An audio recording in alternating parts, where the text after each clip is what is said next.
My life looked perfect from the outside, but deep down I was crumbling with loneliness. I married a man who loved his work more than he ever loved being home. Every day felt the same: long hours of waiting, watching the clock tick past midnight, and forcing a smile when he finally walked in too tired to notice me. He was a good provider, yes, but I was starving for attention, for conversation, for the warmth of being seen as more than a wife who kept the house running.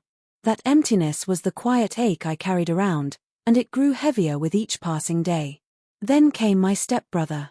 He was my husband's half-brother, younger, full of charm, someone who had a way of making people feel noticed. He had moved closer recently, and family gatherings meant he was suddenly around more often.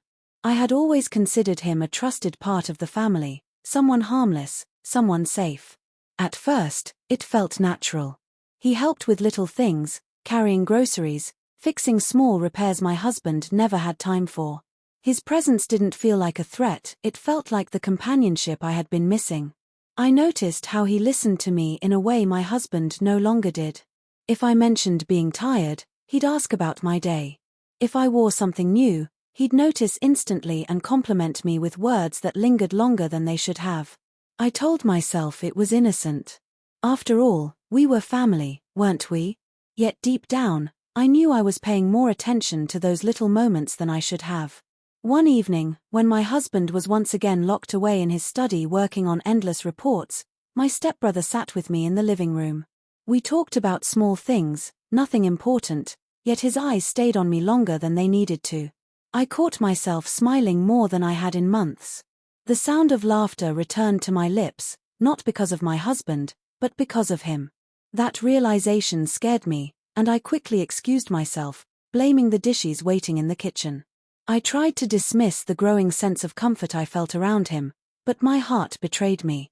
When he was near, I felt alive again, and when he left, the house seemed colder. I kept repeating in my mind that it was just attention, that I was reading too much into it, but the more I tried to convince myself, the more I felt the pull. My husband's absence had left a void, and my stepbrother's presence was beginning to slip into that space. Late at night, as I lay beside my husband who snored softly after another exhausting day, I found myself remembering the way my stepbrother's smile lingered, the way his casual words warmed me more than the silence of the man I had married. I hated that thought, yet I couldn't shake it. Something was shifting, and I knew deep inside that this was only the beginning. That's section 1, 500+ words, complete. Do you want me to continue with section 2, 500 words, in the same style? The nights became the hardest. I would sit by the window, waiting for my husband's car lights to appear in the driveway, only to give up when the clock struck past midnight. He always came home tired, his eyes glued to his phone, his mind still trapped in emails and deadlines.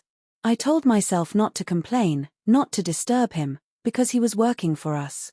But deep down, I was suffocating.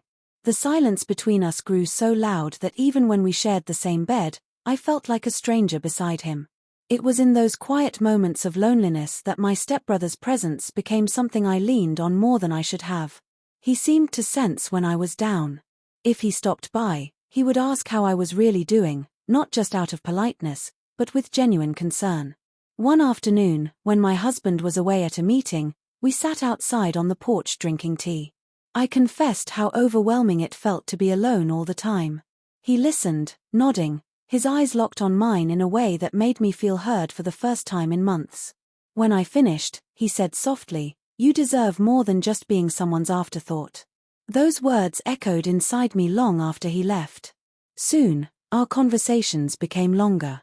He would text to ask how my day went, reminding me to eat when I skipped meals. He noticed small things: when I changed my hairstyle, when I wore a new color, when my smile didn't quite reach my eyes. Each time, I felt a rush of warmth. It wasn't love, I told myself, just kindness. But I knew I was lying. I began waiting for his calls more than my husband's return. With every interaction, the guilt clawed at me. I reminded myself constantly, he is family. He is your stepbrother. This is dangerous. But then he would say something simple, like how my laughter made the day brighter, and my heart would betray me. I tried to convince myself it was harmless, that talking to him was filling a gap without crossing any lines. Yet I could feel the line getting thinner every day. There were moments that felt almost too close. One evening, while passing a plate in the kitchen, our hands brushed. It was only for a second, but the spark that shot through me lingered far longer than it should have. Another time, as he leaned over to look at something on my phone, his shoulder brushed mine, and I felt the heat of his skin. These weren't accidents, not in the way my body responded to them. I hated myself for noticing, yet I couldn't stop. I lay awake at night, torn between fear and desire. I knew I was walking on dangerous ground, that I was letting myself slip further into something I might not be able to control. Still, a part of me craved it. The more my husband drifted away into his world of work, the closer his brother's presence felt. My heart knew it was wrong, but my loneliness whispered it was the only thing keeping me alive. That's section 2, 500+ words, done. Would you like me to move on with section 3, the betrayal, in the same style? My husband's long hours at work grew into longer nights, and I grew into silence. At first, I tried filling the gap with books, television, and endless scrolling through my phone, but none of it replaced the presence I craved. It was during these lonely stretches that my stepbrother quietly slipped into the role my husband had abandoned. He would check in on me, asking simple questions that carried more care than the empty nods I received from the man I married. A message here, a phone call there, small gestures, yet they began to matter too much. I remember one evening when the house felt unbearably quiet. My husband had called to say he would be staying at the office again. Minutes later, my stepbrother appeared at the door with takeout. He smiled and said he knew I wouldn't have bothered to cook for just myself. It was a thoughtful act, innocent on the surface, but the way he said it made me feel as though someone had finally noticed me. That night we ate together, and I realized how long it had been since I had shared a meal where laughter filled the space instead of silence. The more time we spent together, the more comfortable I became. He listened when I vented about my frustrations. He noticed when I changed my hairstyle. He even remembered stories I told weeks earlier, small details that my husband never seemed to hear. Slowly, he was building a bridge of trust, one I crossed without even realizing it. There were moments when my conscience whispered warnings. I reminded myself that he was family, that what I felt was wrong. But then he would say something that made me feel seen, and those thoughts would fade into the background. I told myself it was only conversation, nothing more, but I began to wait for those moments with him. The truth was undeniable. I looked forward to his visits more than I looked forward to my husband coming home. One afternoon, as I handed him a glass of water, our fingers brushed. It was accidental, but the jolt it sent through me lingered far too long. I quickly pulled back, embarrassed at my reaction, yet my heart kept racing. From that day onward, every small interaction carried a weight it hadn't before. Eye contact lasted longer. Words felt heavier. The air between us seemed charged with something unspoken.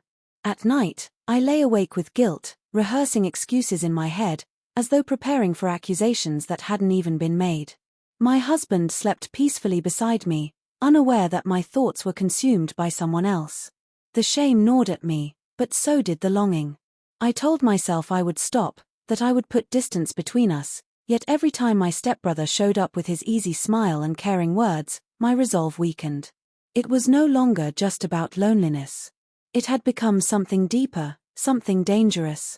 And as much as I wanted to deny it, I knew that line we weren't supposed to cross was drawing closer with every passing day. That's section 2, 500+ words, done. Do you want me to continue with section 3, the betrayal, 500 words, in the same tone? The morning after it happened, I could barely look at myself in the mirror. My reflection seemed foreign, as though I had crossed into a version of myself I didn't recognize. I had broken a boundary I swore I never would, and no matter how much I tried to convince myself it was a mistake, the guilt clung to me like a shadow. My husband returned from his trip that same day, smiling, tired, completely unaware of what I had done while he was gone. I hugged him, but inside my chest was a weight so heavy it almost crushed me. I avoided his eyes, terrified that one glance would expose my betrayal. He spoke about meetings, deadlines, and plans for the future, and all I could do was nod while praying he didn't notice the distance in my touch. Every word he said was a reminder of what I had put at risk, of the vow I had shattered in a single reckless moment. I wanted to confess, but the fear of losing everything held my tongue. My stepbrother, on the other hand, acted as though nothing had changed. He visited casually, joked as usual, and carried himself with an ease that unsettled me. When our eyes met, there was a flicker of something unspoken, a silent acknowledgement of the secret we now shared. Sometimes he would let slip a comment that only I understood, small reminders that left me on edge. It wasn't regret I saw in him, it was possession, a quiet satisfaction that made me realize he didn't see it as a mistake. The guilt grew worse at night. I lay beside my husband, his hand resting on mine as if nothing in our world had shifted, while my mind replayed every detail I wanted to forget. I hated myself for letting it happen, for betraying not only him but also my own sense of who I thought I was. The fear of exposure haunted me constantly. Every time my phone buzzed, I imagined it was the truth being revealed. Every time my husband looked at me a second too long, I wondered if he somehow knew. I became hyper-aware of everything, cautious in my words, careful in my actions, desperate to maintain the illusion of normalcy. Yet inside, I was unraveling. I couldn't escape the memory, nor could I erase the shame. It followed me in silence, reminding me that no matter how much I tried to bury it, the truth lived inside me. And now, even as I tell this story, I live in constant fear of what will happen if my husband ever discovers the truth. He still doesn't know. He still trusts me. He still sees me as the woman he married. But I am not the same. That single betrayal has changed everything. I walk through each day carrying the weight of a secret that could destroy us both, and I know that no matter how hard I try, the past cannot be undone. That completes section 4, 500+ words. Would you like me to now polish and compile all 4 sections into a single, ready-to-use 2,000-word faceless video script, so it flows seamlessly from start to end?